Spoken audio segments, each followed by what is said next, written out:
Okay,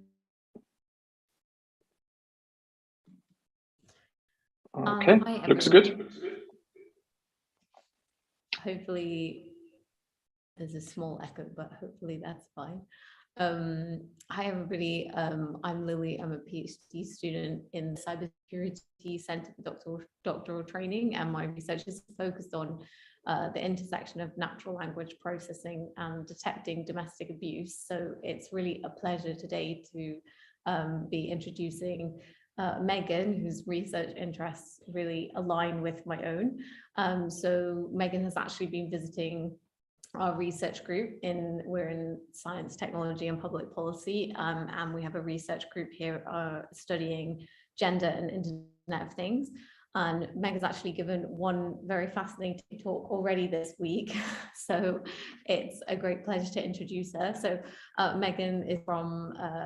Michigan State University in the Department of Media Information, and her research is focusing on the use of Internet of Things devices and how this affects close relationships. Some of her past published research has included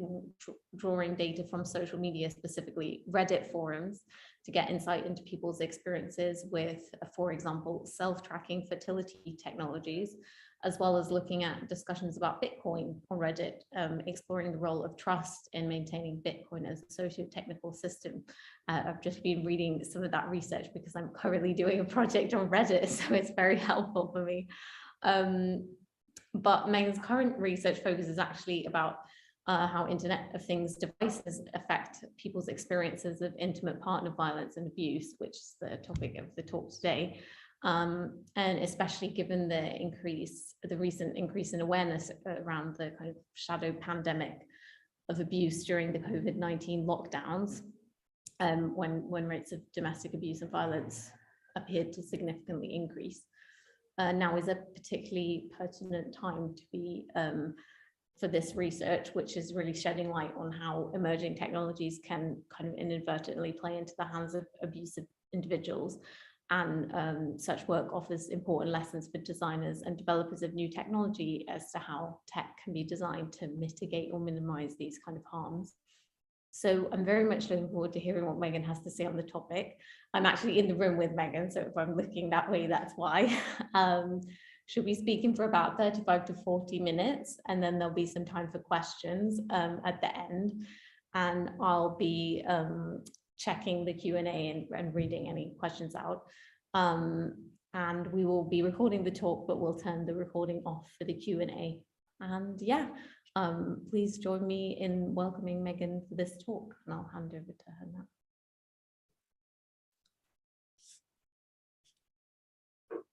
Thank you for the introduction, Lily. Hi, everyone. Thank you so much for taking the time out of your schedule to come today. My name is Megan Knittel, and I'm a PhD candidate at Michigan State University. I work in the Department of Media and Information, and I'm also a research assistant with the Quello Center for Media and Information Policy. I'm supervised by Dr. Johannes Bauer and Dr. Steph Jordan. It's been an absolute pleasure to be here this week at UCL. With the gender and IoT research team. And I'm really thrilled that I was also invited to come speak as part of the InfoSec lecture series. So I'm really looking forward to share a little bit of my work with you all today. Today, I'll be discussing the Internet of Things and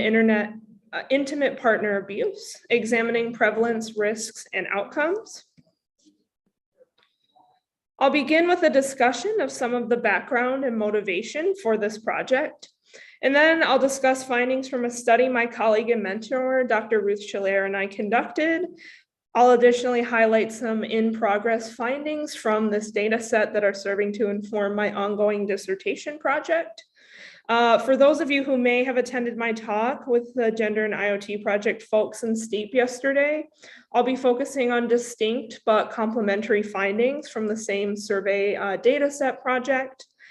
And then I'll conclude with a discussion of some emergent directions for future research that our findings begin to point towards.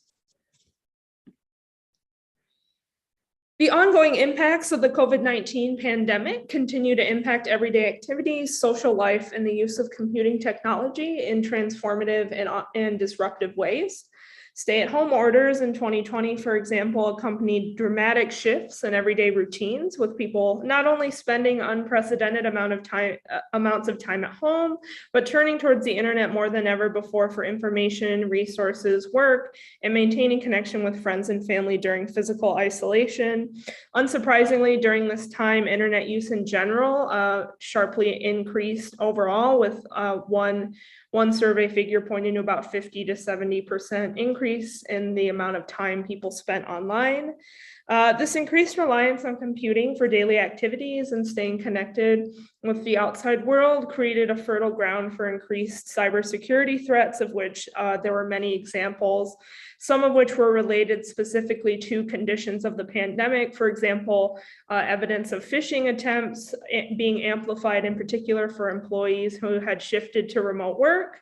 Scams and hacking related to vaccinations and COVID resources, and distributing malware through COVID-19 dashboard platforms, and so on, with some of these examples highlighted in the graphic figure on the right, and a few examples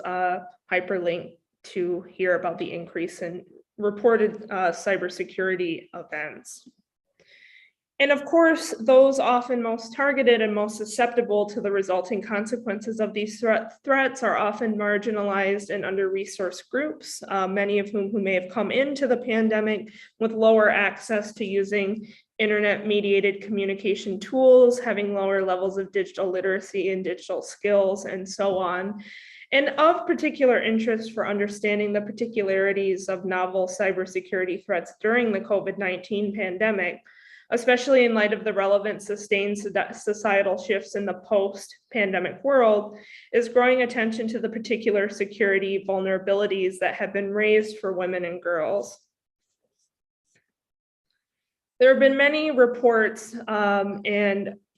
data sets emerging about the so-called shadow pandemic, and the dramatic increase in experiences of domestic violence and intimate abuse raised across the globe in the context of the pandemic. I have a few reports, including one from the UN linked here,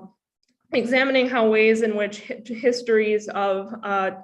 domestic work and labor in particular may create unique vulnerabilities for women and girls during and in post-pandemic shifts. For example, one example that the UN reports highlight is often that women take on more time and energy in the home with caretaking work, such as taking care of sick family members, managing things like doctor's appointments and medication, and so on.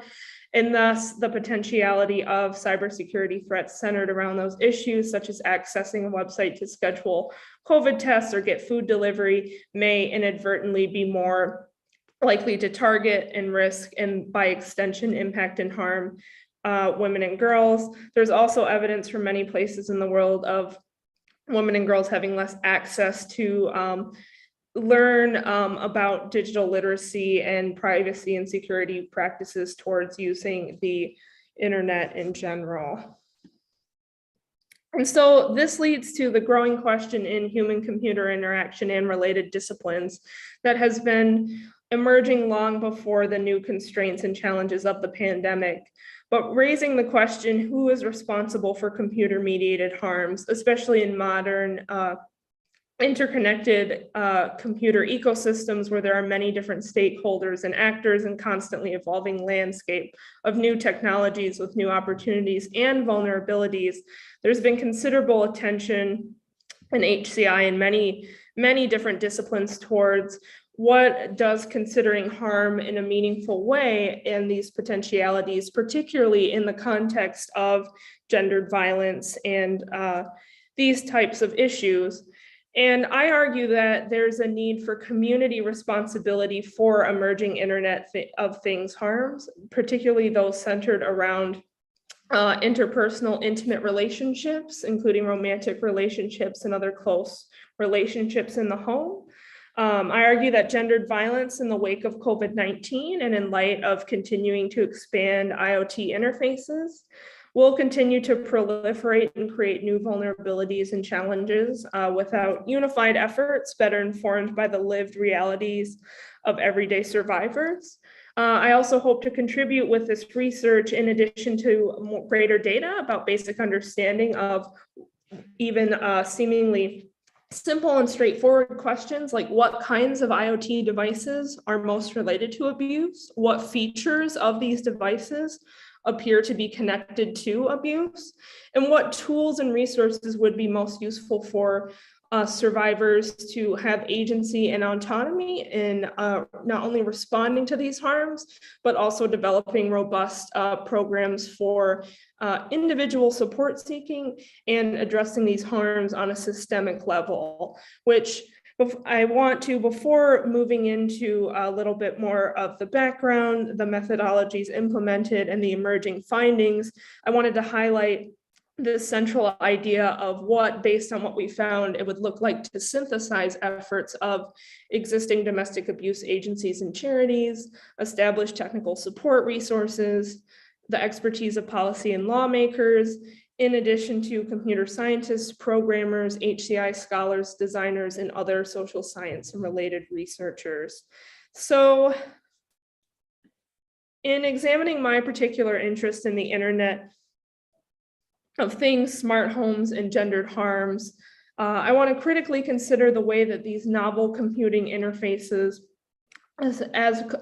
particularly in light of cultural shifts towards spending more time online and spending more time in the home, may accelerate or otherwise interact with histories of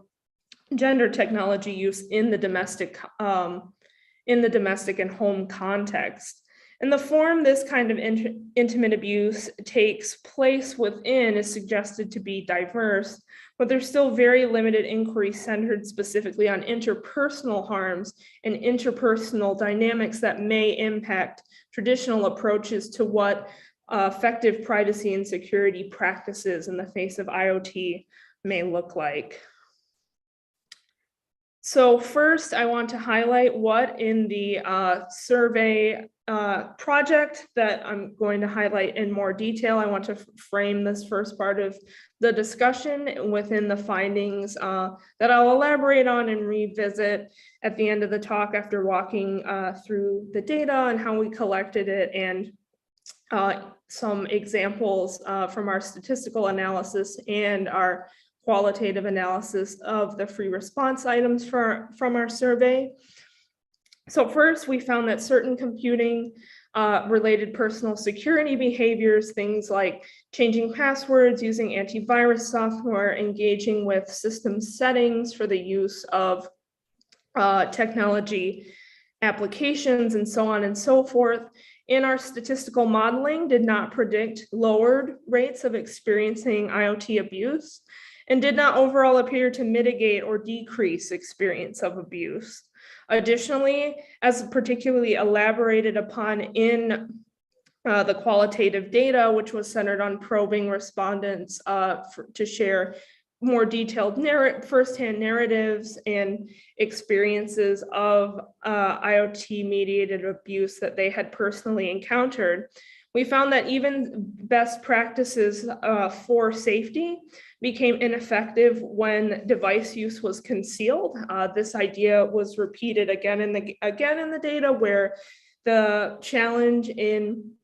effective security behavior around IoT in the home was related to the fact that many victims did not know that a device was in use until they happened to discover it directly or through secondhand means.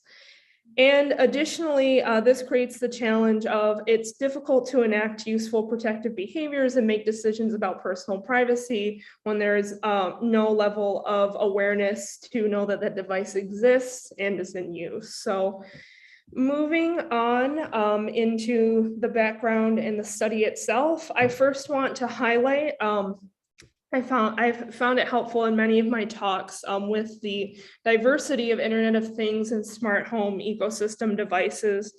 to spend a little bit of time highlighting real examples from the emerging literature and some popular media articles capturing the scope of these emerging issues, such as you may have seen recently in the news, issues related to the Apple AirTag interfaces and the potentiality of stalking and otherwise unwanted GPS locating. So in the context of Internet of Things, there have been examples of abuse and violence related to audio-visual surveillance with systems like Ring security systems being used to monitor coming and going from the home or locking out a victim. Additionally, there's a growing market of items such as Wi-Fi enabled baby monitors or children's toys with cameras and microphones that can record messages that, despite having these seemingly innocuous or safety features centered around children, become tools of networked abuse. Additionally, there's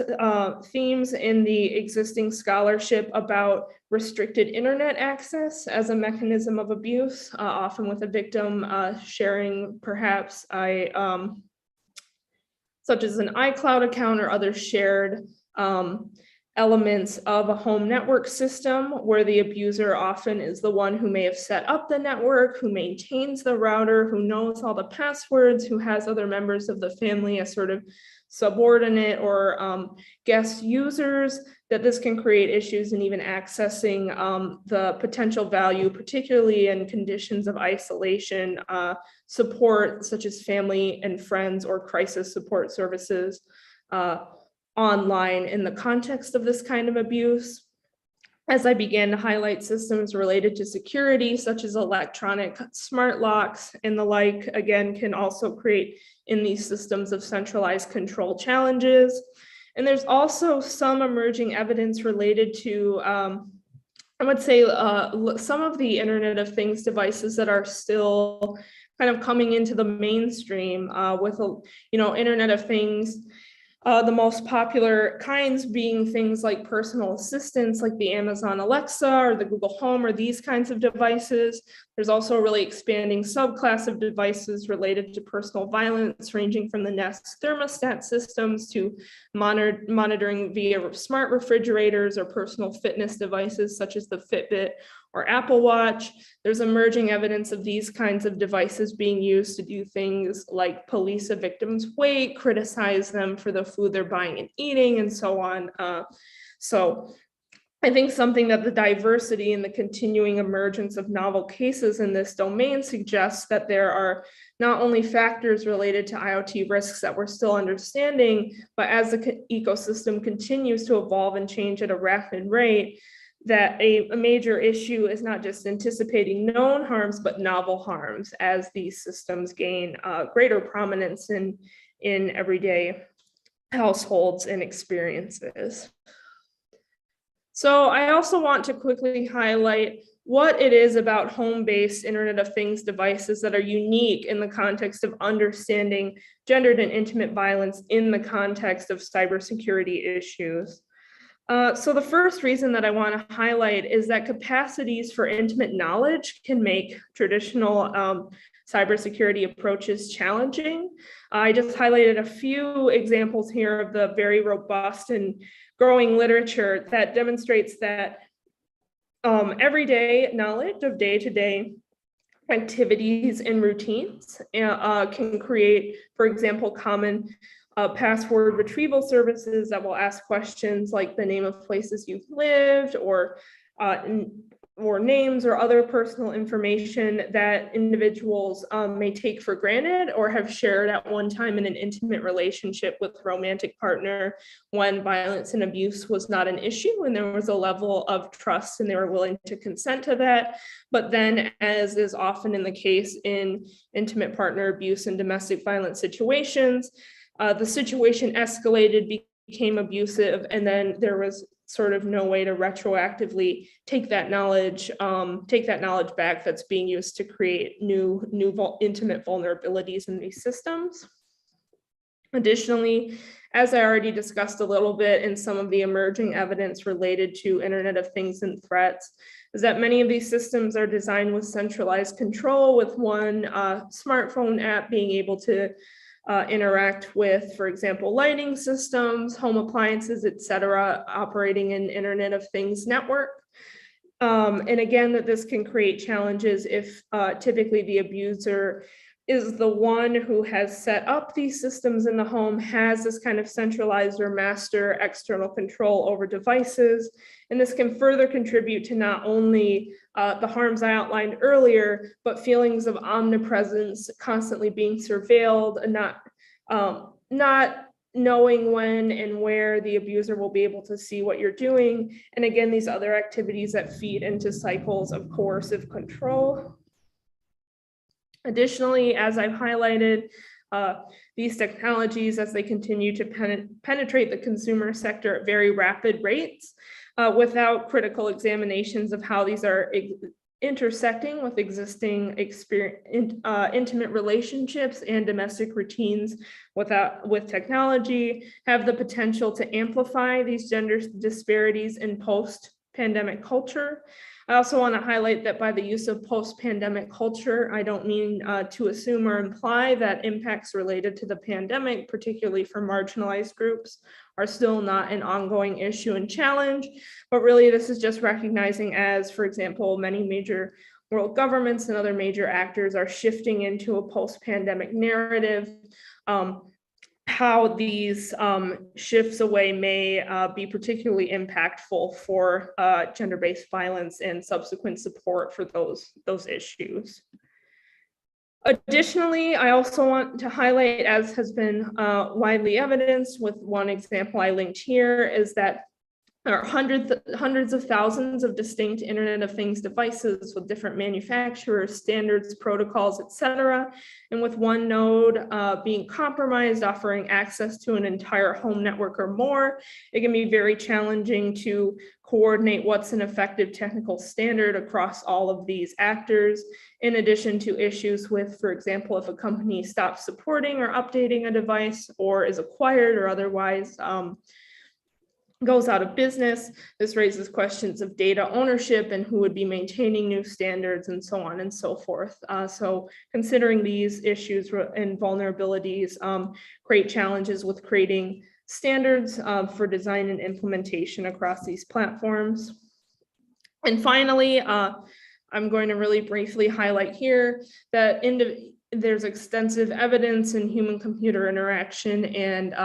human-centered privacy and security approaches that users care about their personal privacy and want to be able to understand and curate that experience, but there are often challenges in understanding and anticipating data flows in tangible ways until a breach or a violation has happened. And there's work in this area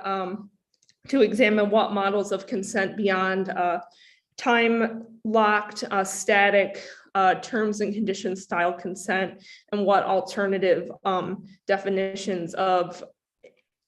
engendering agency in user privacy decisions could look like. So the significance of this work is centered to sustain shifts relevant to gender and technology concerns that reflect historical trends of women and girls related to interacting with computing, while simultaneously raising new questions in shifts in post-pandemic cultures and the proliferation of smart home devices without critical interrogation of these standards or approach centered on linking stakeholder expertise for preventing and addressing harm, in addition to the fact of IoT adoption continuing to accelerate and the need to examine how privacy and security design choices may or may not be manifesting in preventing or supporting abusive activities related to these devices. So our first research question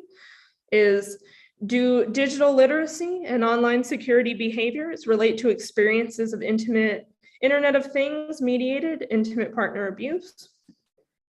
And our second research question is, how do self-described experiences of IoT-mediated abuse intersect with current IoT security features? So our method, my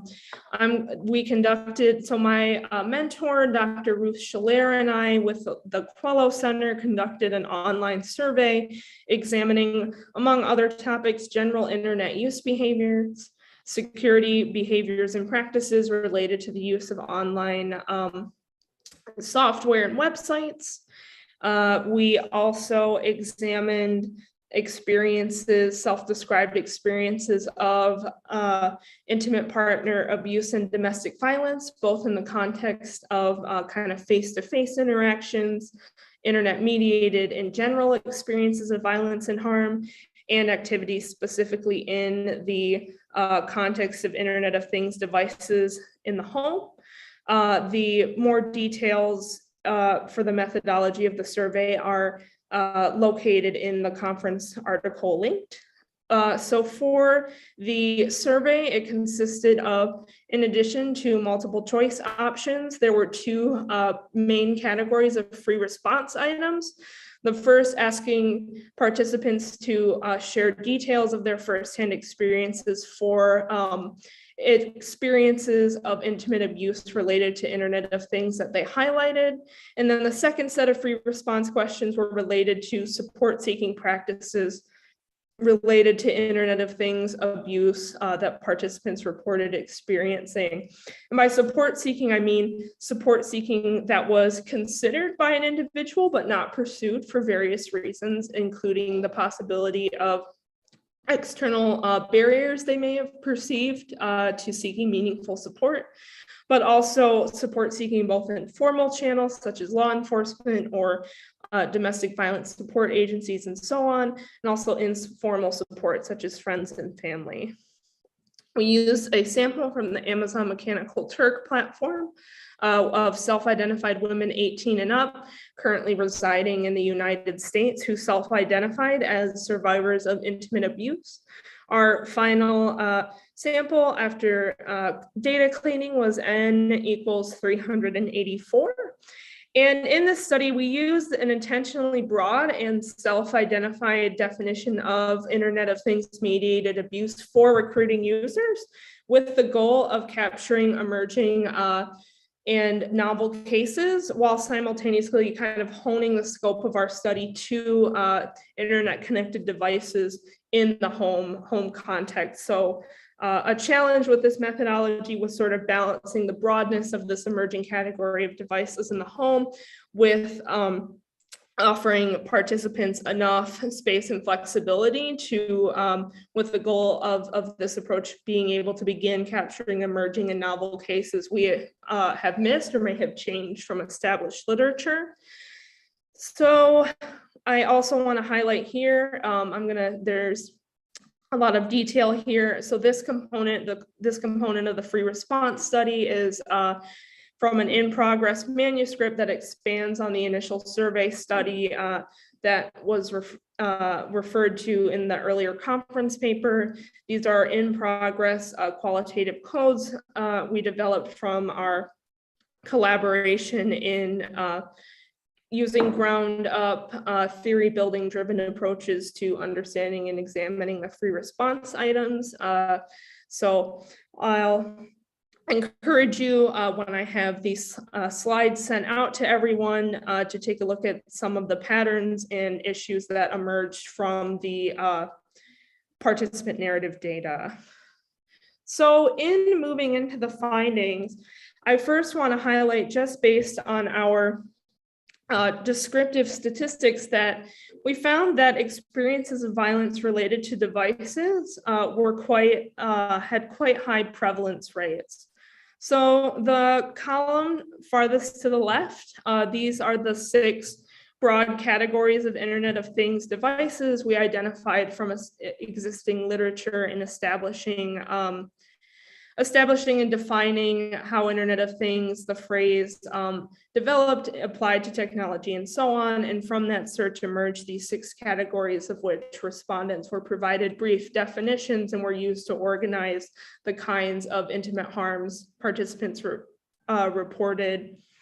responding to. And these 6 categories are personal assistance,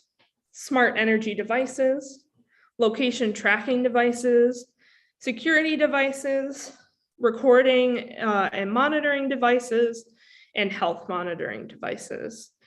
In the second category, this is just the percentage of all respondents in the survey who reported owning or having in the past owned and used one or more device in this category. So by far, the personal assistants were the most common, with almost half the sample reporting having one in the home, followed by smart energy, location tracking, and security devices, and so on.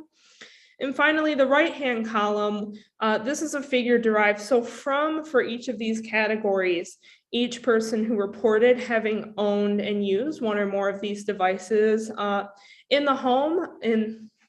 current or former home, this was the percentage of respondents who reported experiencing an incident of intimate abuse one or more times from a current or former intimate partner directly using that device. So across the 6 categories of devices, this hovered between about 7 and at the high end with location tracking devices, 13%. So I also really want to highlight in this section as well that 7 to about 10% may not seem like a huge prevalence of this kind of violence related to devices, but with the sheer proliferation of Internet of Things devices, that even if 1% of all devices that in the consumer market were ever involved in an abusive situation, that would still be over 100 million devices just in the US alone. So even deceptively small percentages due to the proliferation and increasing commonplace nature of these devices can point to really large amplificatory practices related to harms and threats in the IoT space. I also want to highlight that this sample in general had relatively high levels of security seeking behavior.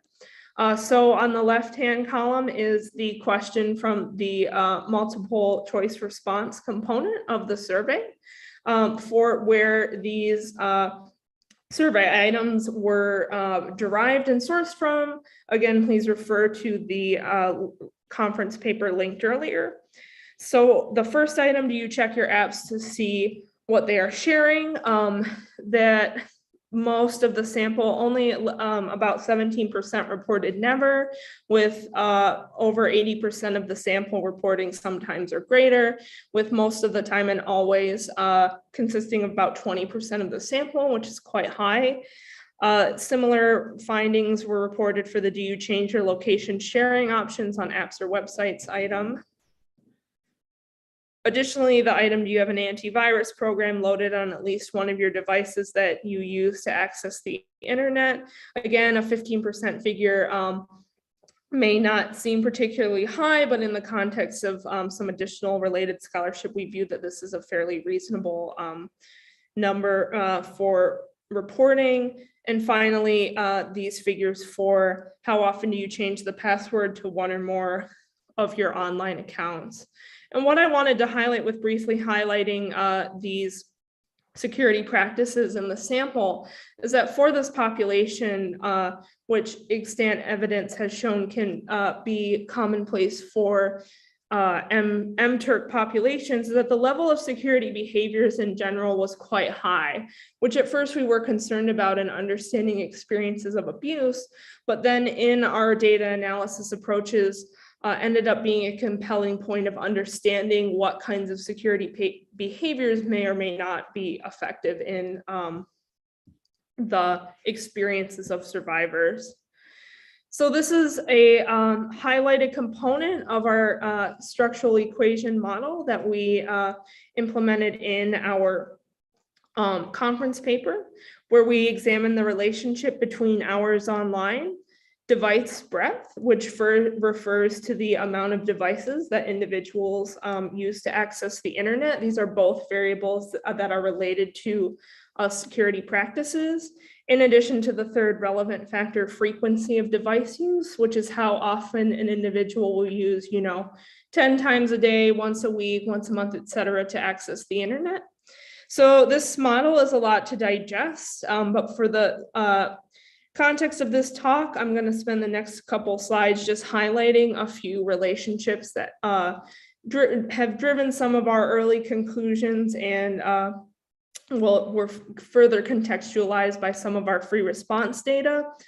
So we found strikingly that security practices, which is a combined variable summarizing essentially for each individual in the survey sample, their overall level of how often they engaged in security practices and behaviors. So we found that this actually having a higher level of security practices was associated with a higher likelihood of being a victim of IoT-mediated abuse of all kinds. And again, as this is an exploratory study with limited extant literature on potential risks and harms, this is not a causal claim, and for example, could in our interpretation of what this relationship could mean, suggest that there may be either from experiencing IoT-mediated abuse could motivate an individual to improve their security behaviors. But again, we found that hours online again predicted reduced security practices and behaviors, which again suggests that maybe feeling more comfortable in the online space, having more access to the internet in the context of a home or familial everyday environment may be interpreted for individuals as a reduced need for security practices. But then considering the final part of our model, potentially understanding where there may be useful relationships to probe in future scholarship, the aforementioned relationship between security practices and being a victim of IoT-mediated abuse, we also found a strikingly strong relationship between being a victim of IoT-mediated abuse and impacts, with this impacts variable referring to, again, a summary variable for each individual in the survey sample of their self-reported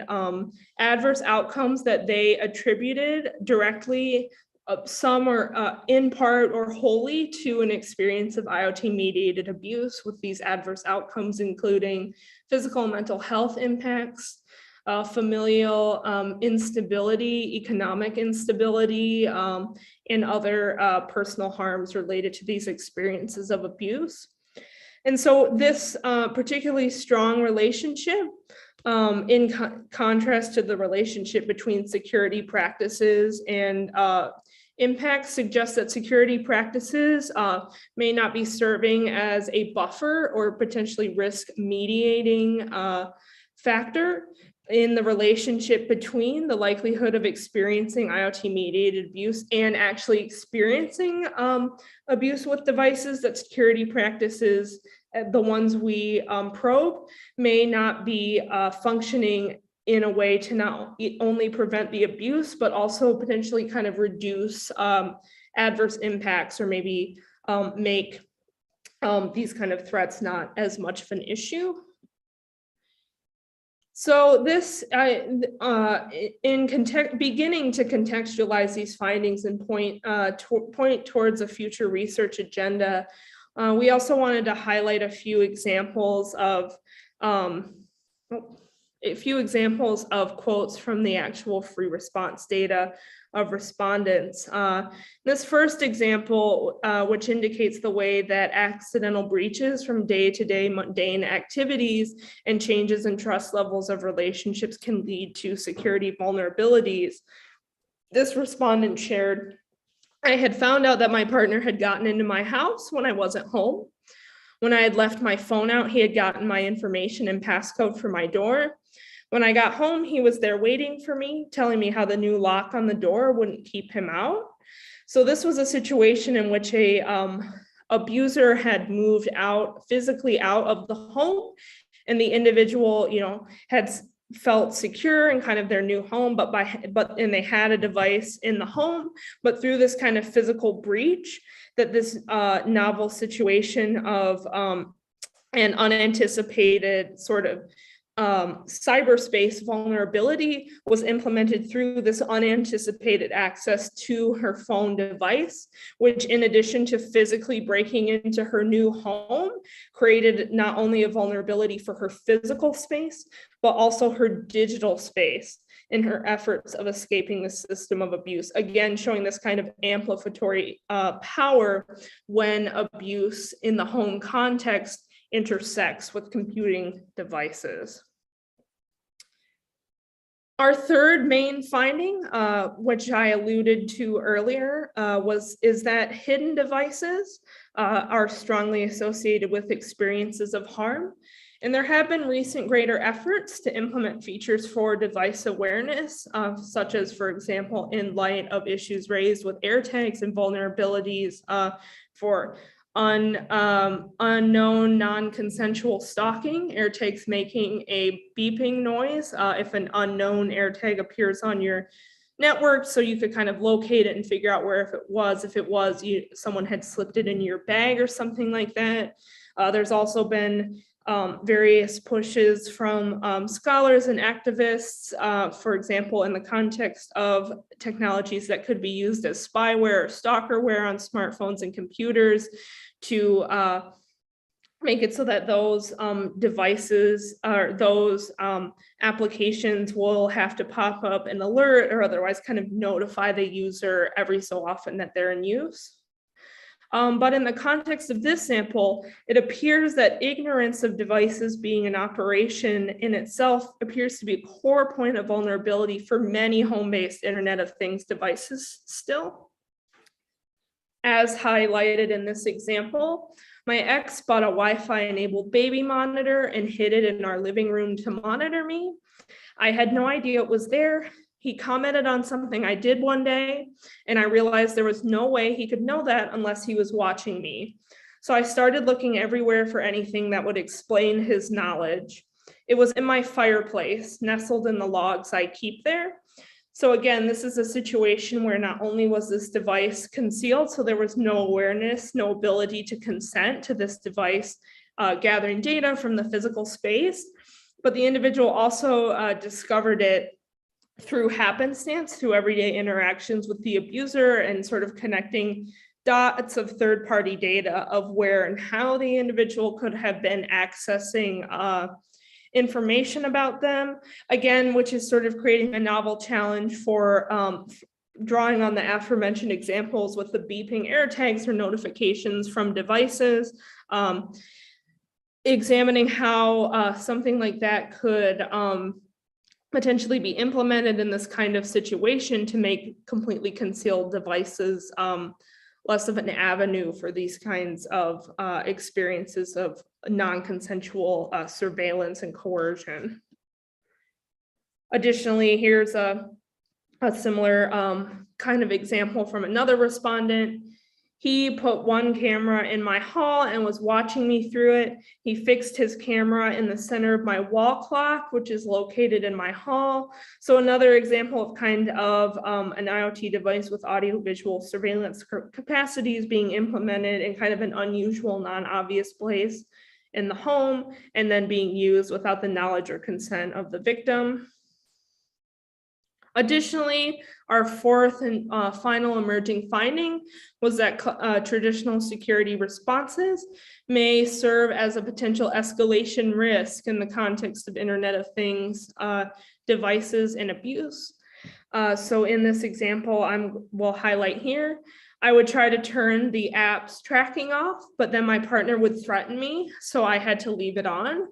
I started coming straight home after work, even if I needed something at the store. So again, the kind of classic behavior interpreted as good or positive and sort of preventing personal harm, which is if you don't want a feature to be used, turn it off.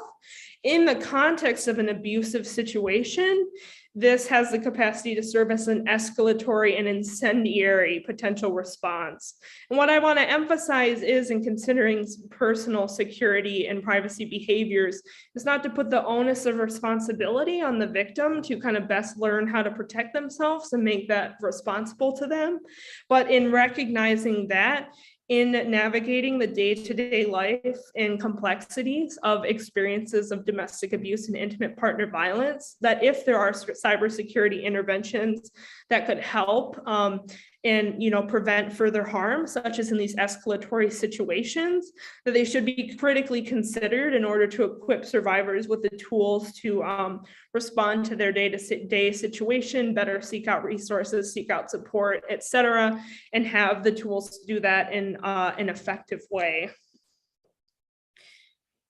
And in a final example of ways in which security solutions can lose, technical security solutions such as changing settings can lose power in the face of this kind of social pressure and coercion, this respondent shared, "This was before I really understood about location sharing and how other people who I had shared it with could then report back to my partner.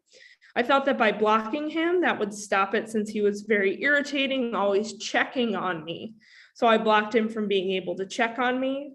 The problem was that we had friends in common and I didn't connect the dots that if the friend and I had location sharing, then they could report back to him. I eventually turned off location sharing on my phone entirely so that no one, period, would know my location at any time and let them all think it was because I'd read something about the government spying on people. So this is an example of a situation in which the kind of ambiguity and complexity of interacting with the location sharing setting led to the unanticipated consequence of the abuser still being able to track them through second-hand data of other users on the platform, their friends. And then when they eventually decided to turn off location sharing entirely, they sort of invented this narrative of saying that it was because they'd read something about the government spying on people and using that as kind of a justification and buffer against challenging or increasing tension with the abuser by cutting off their sort of access to their data. So in discussing these findings and their implications for future work, I think these findings point toward a distinct need to better understand what is and is not effective in developing computer security mental models in the context of abuse, including effective practices for sort of preventing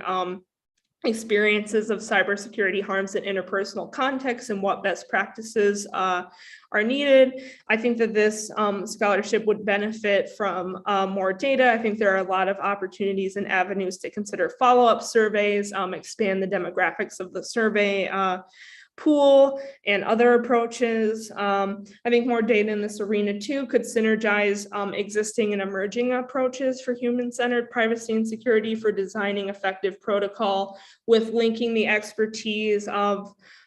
that domestic abuse support specialists and other professionals have already identified as challenges in their population to better orient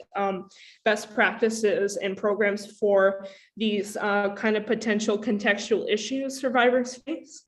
Additionally, these findings suggest that strategies to make the use of Internet of Things devices in the home visible or known in some way with models of consent that are able to adapt and consider the context of interpersonal relationships and push consent to use the device beyond just happening to share a space with the device based on the will of one user while collecting data on multiple individuals who may or may not have consented to that use. And again, these privacy and security behaviors, in addition to the other measures of digital literacy, such as time spent online and number of activities the internet used for, did not appear to mitigate the impacts of IoT-mediated abuse, suggesting further investigation into potential helpful behaviors in that context. So again, we're returning to the question, driving question that I had raised earlier in the talk, who is responsible for computer-mediated harms? I argue that the complexity of emerging Internet of Things and smart home and related social computing ecosystems necessitates a community responsibility for considering harm before, during, and after design. And by community responsibility, I mean linking communication among stakeholders in various disciplines and location of support resources. I also argue that there's benefits in future research continuing to push towards shared practical standards for assessing and responding to experiences of technical harm, including models to follow for different locuses of expertise before, during, and after device implementation. And of course, the essential value of engaging with diverse populations of users and survivors in the context of their lived and dynamic experiences. So in conclusion, modern domestic abuse is a socio-technical design problem. It requires communication and coordinated efforts across expertise in order to address. And some of my own work that's working on pushing this forward for my ongoing dissertation project, I'm using a combination of online ethnographic methods and semi-structured interviews in order to better understand the models, the mental models that individuals experiencing IoT-mediated abuse use to recognize, understand, respond to, and potentially seek support for their experiences of violence. I also recently received a grant from a Michigan public health organization related to considering technology-mediated abuse and its adverse health impacts as a public health issue. Additionally, there's a lot of really exciting work in human-computer interaction and in other social science and technology spaces, with centering on feminist and survivor-centered approaches to take a critical lens towards traditional assumptions of computing design and what sort of groups are prioritized and centered and what groups' perspectives may be marginalized and create distinct vulnerabilities. So thank you so much, everyone, for your time and attention today. I'd love to open the floor for any questions, comments, feedback, or any other thoughts. Thank you.